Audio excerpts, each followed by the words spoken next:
성폭행 혐의를 받던 남성이 법정 다툼 끝에 무혐의 처분을 받았습니다. 그런데 이 남성이 얼마 전 자살을 시도한 것으로 드러나서 충격을 주고 있습니다. 한 사람의 인생을 순식간에 빼앗아가는 허위 고소, 무고에 대한 처벌 강화 여부를 놓고 전문가들 사이에서도 의견이 엇갈리는데요.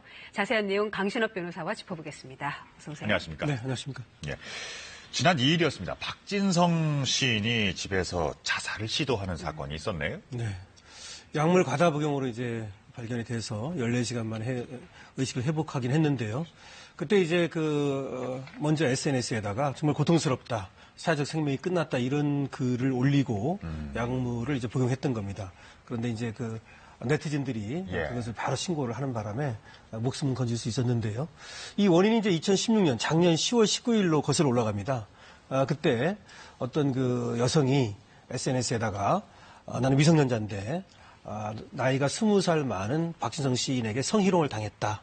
이런 글을 올립니다. 네. 그리고 그 실명을 밝혔어요. 박진성이라고. 예. 그랬는데 다른 여성이 또 이어서 나도 성폭행을 당했다. 이런 글을 올립니다. 네. 그러면서 이제 모 신문이 얼굴까지 이제 공개를 하게 됩니다.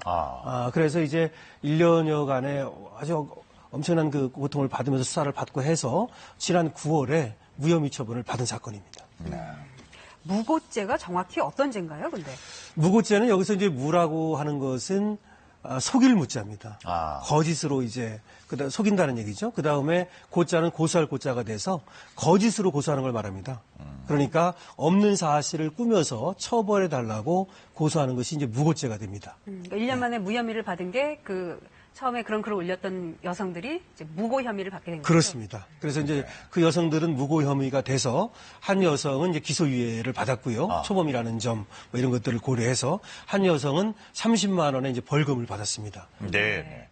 없었으면 좋았을 사건이었습니다만은 당사자로서는 인생이 무너지는 그럼요. 일이죠. 네. 이렇게 극단적인 선택을 하게 되기까지의 그 이유를 좀 살펴볼까요?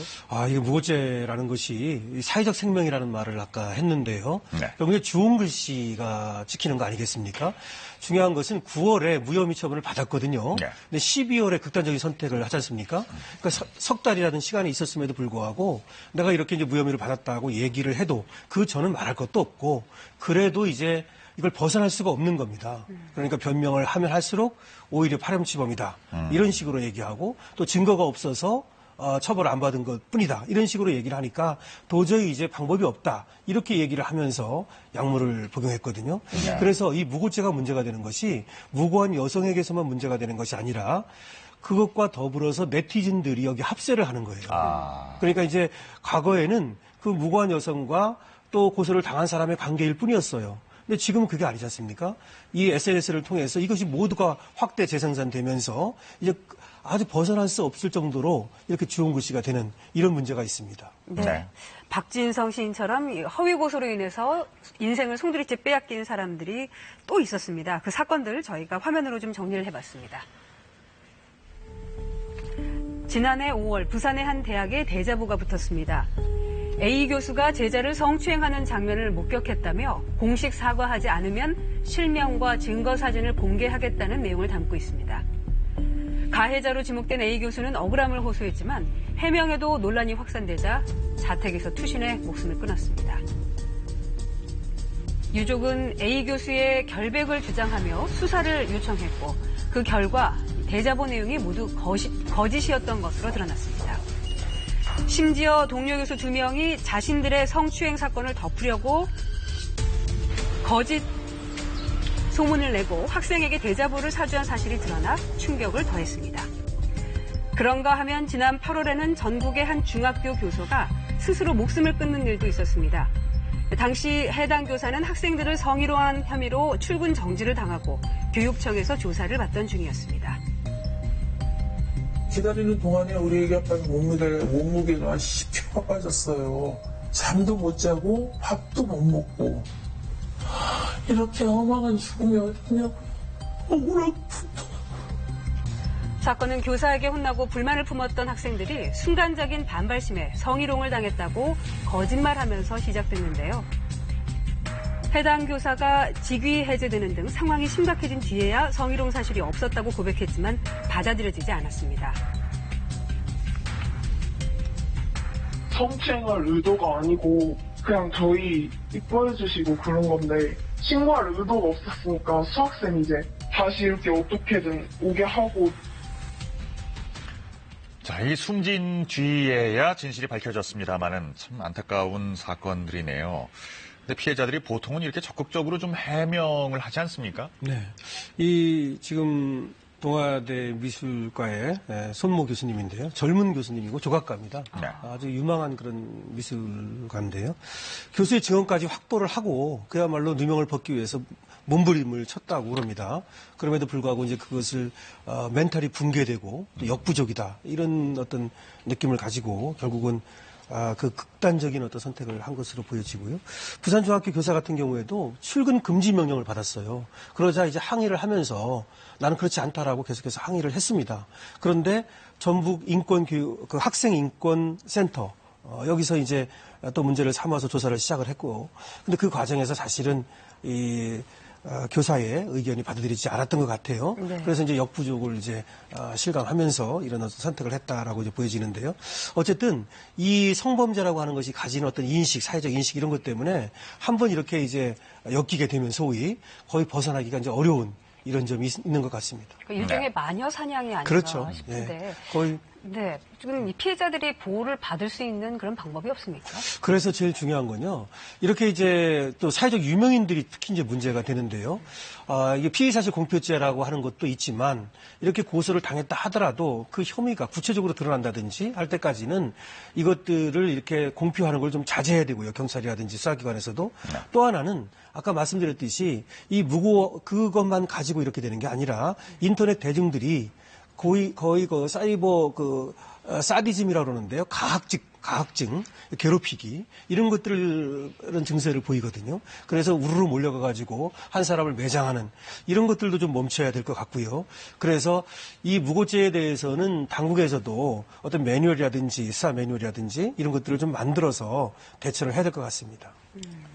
이게 사실은 그런 마녀 사냥이기 때문에 재판까지 가서 무혐의를 받는다고 해도 명예회복이 된다거나 이런 부분은 좀 어려운 것 같아요. 어렵죠. 사실은 형사 보상 청구라는 게 있어서 만약에 구속이 됐다든지 할 때는 국가에서 이제 그 보상을 받는 이런 방법이 있습니다. 그리고 이제 무고를 했던 그 당사자에게도 민사상 손해배상 청구도 가능하고요. 그다음에 또 무고죄로 처벌도 가능하겠지만 그것은 이미 사후 약방문적 어떤 그런 것밖에 안 되기 때문에 그 본인이 어떤 사회적으로 매장당하는 거 그리고 사회적 관계가 단절되는 거 이것들을 끊기 위한 그런 노력을 해야 되고요. 그렇기 때문에 무고죄에 대해서도 앞으로 좀 이 처벌을 강화해야 된다는 얘기도 나오는 거죠. 그 무고죄는 꽤 처벌이 중한 범죄라고 알려져 있던데요. 그렇습니다. 10년 이하의 징역이나 네. 1,500만 원 이하의 벌금인데요. 근데 문제는 우리나라에서는 이 무고죄가 거의 1년 이하 내지는 벌금형으로 그렇게 중범죄로 처벌이 안 되고 있어요. 미국 같은 경우는 이게 굉장한 중범죄거든요. 예. 사실 무고죄는 그 개인의 어떤 명예를 훼손할 뿐만 아니라 국가의 어떤 사법 시스템에 대한 도전으로 보거든요. 네. 그렇기 때문에 상당히 강한 범죄인데 중한 범죄인데 그럼에도 불구하고 여기에 대해서 사실 우리나라에서는 조금 고소고발 공화국이라고 할 정도로 고소고발이 굉장히 많고요. 그럼에도 불구하고 좀 솜방망이 처벌이 있어 왔어요. 그래서 앞으로는 여기에 대해서 좀 처벌도 경우에 따라서 좀 강화할 필요가 있습니다. 네. 근데 우리나라에서 이 무고 사건이 증가 추세입니까? 그럼요. 무고 사건이 2012년부터 2016년 작년까지 한 30여 % 이상이 늘었어요. 30%가 더 넘게 늘었고요. 예. 그 중에서 사실은 이 무고 사건 중에 한 40% 정도는 성범죄 사건이에요. 그러니까 이 성범죄와 관련한 무고죄 사건이 굉장히 늘어나고 있어요. 네. 그 이유는 성범죄 또 사건이 많아요. 그러다 보니까 이제 무고죄 사건도 늘어난다고 볼 수 있는데요.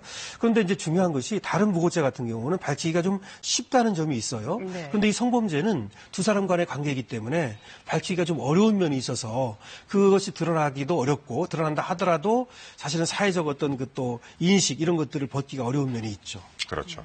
최근 들어서 가수 박유천 씨의 폭행과 관련된 성폭행과 관련된 무고 사건이 있었습니다. 판결이 나왔는데요.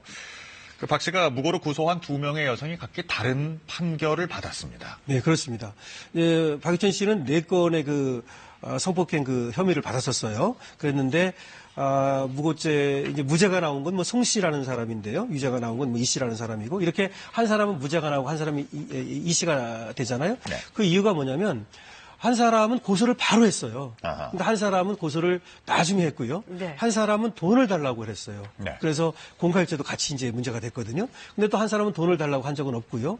그다음에 이제 성관계를 한 후에 한 사람은 박유천 씨 차를 타고서 같이 이동을 했어요. 근데 한 사람은 그러지 않았고요. 네. 이와 같이 똑같이 고소를 했지만 그리고 박유천 씨는 똑같이 무혐의를 받았지만 한 사람은 유죄가 되고 한 사람은 무죄가 된 이유가 이렇게 다른 거예요. 그래서 한 사람은 거짓으로 고소를 했다. 그러니까 사실이 그렇지 않음에도 불구하고 거짓으로 고소를 했다 이렇게 본 거고요. 그래서 유죄가 나온 거고요. 네. 한 사람은 정황 인식이 좀 달랐을 뿐이다. 그 사람은 그렇게 자기가 당했다, 강제성이 있었다고 생각을 했는데 실제로는 이제 판단을 해보니까 강제성이 없더라 이렇게 된 거죠. 그래서 그 사람은 이제 무죄가 나온 이런 사건이었습니다. 네. 그러면 그 얘기는 그 무고죄로 고소했던 여성이 무죄가 나왔다는 거는 박유천 씨의 성폭행 가능성도 어느 정도 인정이 됐다는 얘기인 건가요? 그건 아닙니다. 그건 그러니까 또 다른 얘기인가요? 예, 그렇죠. 성폭행 가능성이 이제 그 인정되기 위해서는 증거가 있어야 되지 않습니까? 네. 그런데 그런 증거가 없었기 때문에 결국 이제 박유천 씨는 무혐의가 나왔다고 봐야 되고요. 네. 그다음에 이제 고소를 한 사람 같은 경우는 아까 금방 말씀드렸듯이 그 사람은 내가 강제성이 있었다라고 합의가 없었다라고 생각을 했다는 거죠. 여러 가지 정황을 보니까 그렇지만 사실은 또 강제성이 있었는지 없었는지는 증명되지가 않은 것이죠. 그렇기 때문에 네. 명백히 드러나지 않았기 때문에 결과적으로 한 사람 무혐의를 받고 한 사람 무죄를 받았다 이렇게 볼 수 있겠습니다. 네. 외국의 사례들은 어떨지 모르겠습니다. 우리나라의 그 입법 취지에는 분명히 이런 그 사법 시스템에 대한 그러니까 그 도전이라고 방금 말씀하셨는데요. 그러니까 이런 것들을 이제 예방하기 위해서 많은 어떤 그 뜻을 담고 있다고 생각합니다만 네. 최근의 그 입법 취지는 어떤가요? 이 무고죄에 대해서 상당히 좀 사회적으로도 큰 그 비용을 낳고 있지 않습니까? 그렇습니다. 다른 나라 같은 경우는 이 무고죄에 대한 처벌이 강합니다. 그리고 이제 일본 같은 경우를 보면요. 네. 2007년도 통계를 보면 일본은 무고죄가 거의 없어요. 그러니까 우리나라가 2007년으로 보면은 그 무고죄 사건이 200배가 넘고요. 일본에. 그래서 인구 대비로 하면 약 500배 정도 된다고 보고 있거든요. 그래서 예. 더군다나 이제 일본 같은 나라는 또 고소고발 사건도 우리보다 적어요. 근데 우리는 고소고발 사건이 작년 같은 경우 13만 건 정도가 있었다고 그래요. 네. 그렇게 엄청나게 많은 사건들이 지금 이제 벌어지고 있어요. 그래서 어쨌든 이 고소고발이 많다 보면은 무고죄 사건도 많을 수밖에 없는 것이고요. 여기에 대해서 우리가 이제 좀 아까도 말씀드렸듯이 처벌을 강화하는 것도 하나의 방법이고 네. 그다음에 처벌 강화만이 능사는 아니에요. 처벌을 강화한다 그래서 무고죄가 꼭 줄지는 않더라 이런 어떤 통계도 있거든요. 네. 그렇기 때문에 여기에 대해서 이제 성범죄 같은 경우에 특히 수사기관과 또 재판도 마찬가지고 하나의 매뉴얼을 만들어서 이 엄격하게 비밀 보호를 해주는 게 필요해요. 네. 그러니까 어느 단계까지는 이 피의 사실을 공표하지 않도록 그리고 공표를 하는 경우에는 그것을 수사한 사람이라든지 이렇게 처벌하도록 하나 만들어야 되고요. 또 하나는 아까 인터넷 이 명예훼손하고 같이 연결이 되는 거예요. 사실은 아까 박진성 시인이라든지 다이 뭐 교사 사망한 교사라든지 또 뭐 교수님이라든지 이런 분들이 그 무고죄 그거 하나만 가지고 자살을 하는 게 아닙니다. 그렇죠. 이것이 이제 사람들한테 확대 재생산되고 그리고 변명할 방법도 없고 여기서 무력감을 느끼는 거거든요. 그래서 인터넷에서 이와 같이 다른 사람들의 무차별적 공격 있지 않습니까? 네. 이거를 좀 막는 방법을 찾아야 되고요. 그리고 거기에 대해서 처벌도 필요합니다. 네. 고소고발을 너무 가볍게 생각하는 경향이 우리 사회에 분명히 네. 존재하고 있죠. 여기까지 말씀 나누겠습니다. 강신업 변호사와 함께했습니다. 고맙습니다. 네, 고맙습니다.